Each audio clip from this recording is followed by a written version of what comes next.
करते हैं। चलिए तो अगला क्वेश्चन डिस्कस करते हैं। अगला क्वेश्चन जो आपके सामने लिखा जा रहा है टीएफआर 2023 में रियल एनालिसिस के पार्ट में आया था। इस क्वेश्चन को डिस्कस करते हैं। इस क्वेश्चन में गिवन क्या था, अब एक फंक्शन दिया था यहां पे। अब सर ये क्या है, ये है मल्टी वेरिएबल कॉम्प्लेक्स का एक जो सिस्टम है, वो स्पेस आपकी दी हुई है।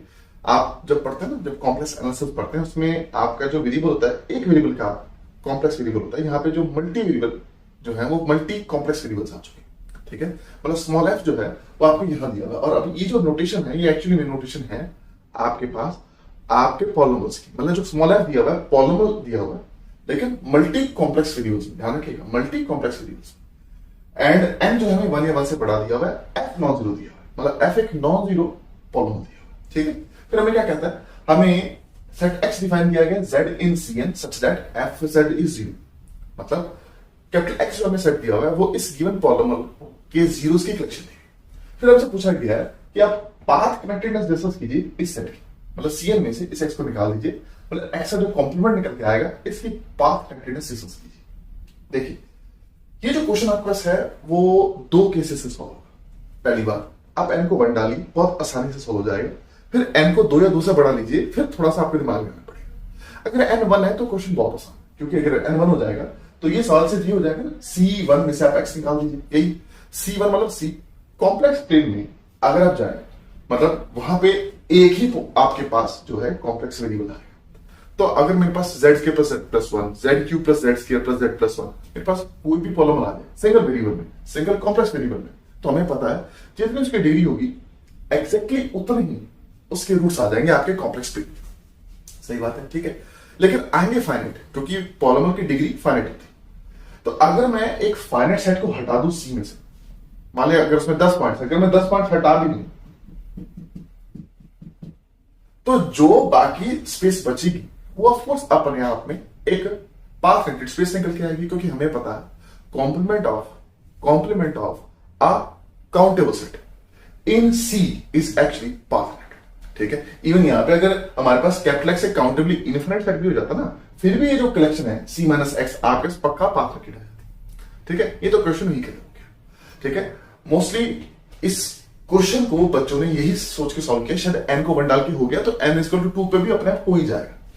लेकिन नहीं, ऐसा नहीं होता कि हमेशा आइसोलेटेड पॉइंट्स नहीं होते जो एक गिवन पॉलिनोमियल के जीरोस होते हैं, हमेशा आइसोलेटेड पॉइंट्स नहीं होते। अगर आपके जो गिवन फंक्शन है, जैसे यहां पे गिवन पॉलिनोमियल है, अगर वो 2 कॉम्प्लेक्स वेरिएबल्स में, अगर वो 3 कॉम्प्लेक्स वेरिएबल में आ जाता है या ज्यादा वेरिएबल्स में आ जाता है, तब उस गिवन पॉलिनोमियल्स के जो जीरोस हैं वो हमेशा आइसोलेटेड नहीं होते, ये ध्यान रखना, ठीक है। लकीली n इक्वल टू 1 में वो होते हैं, तो बच्चों ने मुस्लिम में क्वेश्चन कर दिया था। लेकिन अगर n जो है वो 2 या 2 से बड़ा है, फिर आपको थोड़ा ध्यान से इस क्वेश्चन को करना पड़ेगा। कैसे, उसकी जरा बात कर लेते हैं। सबसे पहली बात कि जनाब अगर आपके पास ये जो गिवन सेट है x, वो C2 या CQ या CN, जहां n 2 या 2 से बड़ा वहां से दिया हो, तब हम यहाँ पे क्या कर सकते हैं। देखिए यहाँ पे हमें 2 रिजल्ट लगाने पड़ेंगे और आएंगे वो मल्टी कॉम्प्लेक्स वेरिएबल से, तो इस बात का ध्यान रखिए। पहला रिजल्ट जो है वो ये है कि जो सेट x दिया वो क्या है, वो एक पॉलिनोमियल के जीरोस की कलेक्शन है, ठीक है। अब हमें पता है जो पॉलिनोमियल होता है ना, वो एक एनालिटिक फंक्शन होता है, मतलब होलोमॉर्फिक फंक्शन होता है, ठीक है। अब एनालिटिक फंक्शन के जो आपके पास जीरोस निकल के आते हैं, ठीक है, इनके जब आप कॉम्प्लीमेंट निकालते हैं, ये क्या है ना, ये है complement of that analytic function f। ये जो सेट आपके पास निकल के आता है, ये Cn में इसके पास 2 प्रॉपर्टी होती है। पहली प्रॉपर्टी होती है ये डेंस होता है, कहां पे, Cn में। एंड दूसरी प्रॉपर्टी होती है ये सेट साथ के साथ कनेक्टेड होता है, डेंस एंड कनेक्टेड। तो ध्यान रखिएगा, कनेक्टेड, ठीक है, कनेक्टेड, ठीक है, हो चुका है, ओके। डेंस एंड कनेक्टेड होता है। अब मुद्दे की बात कि चलो ये लग गया पता कि रिजल्ट होता है, ठीक है, डेंस आएगा, कनेक्टेड आएगा। इसके लिए बस आपको मल्टी कॉम्प्लेक्स वेरिएबल्स पता होने चाहिए, फिर ये बड़ा आसानी से प्रूव हो जाता है। एक कि हमारे पास जो कॉम्प्लीमेंट ऑफ जीरोस अब फंक्शन नॉन जीरो होना चाहिए, ध्यान रखिएगा, ठीक है। Complement of zeros of an analytic function actually forms a dense and connected set in Cn। मतलब ये जनाब जो है वो Cn में डेंस एंड कनेक्टेड है, पहली बात। तो हमसे सवाल पूछा गया था इसकी पाथ कनेक्टेडनेस, तो हमें एक दूसरा रिजल्ट यूज करना पड़ेगा। वो क्या है, दूसरा रिजल्ट ये है कि लोकली पाथ कनेक्टेड स्पेसेस में, आप कहेंगे सर ये लोकली पाथ कनेक्टेड स्पेसेस क्या होती है। सिंपल से एग्जांपल्स देते हैं आपको।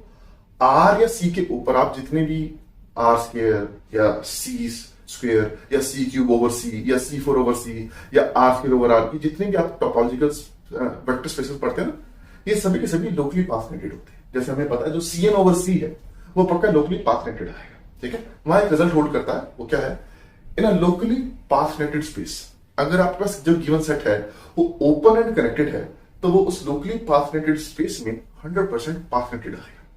मतलब लोकली पाथ कनेक्टेड स्पेसेस में अगर सेट ओपन भी है एंड आपस कनेक्टेड भी है तो वो पाथ कनेक्टेड आता है। अब आप ध्यान सुनिए क्लियरली, जो सेट एक्स है वो क्लोज सेट है क्योंकि F of Z coordinate function है, जीरो कोऑर्डिनेट फंक्शन है, बीच में इक्वालिटी आ रही है।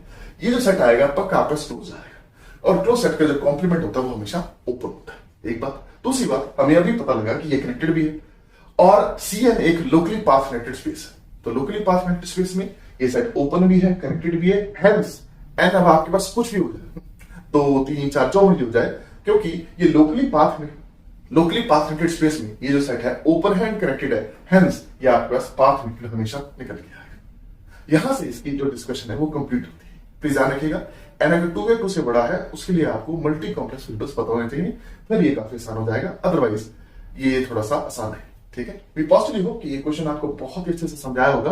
अब हम आगे चलते हैं और अगले क्वेश्चन को मिलकर जरा डिस्कस करते हैं।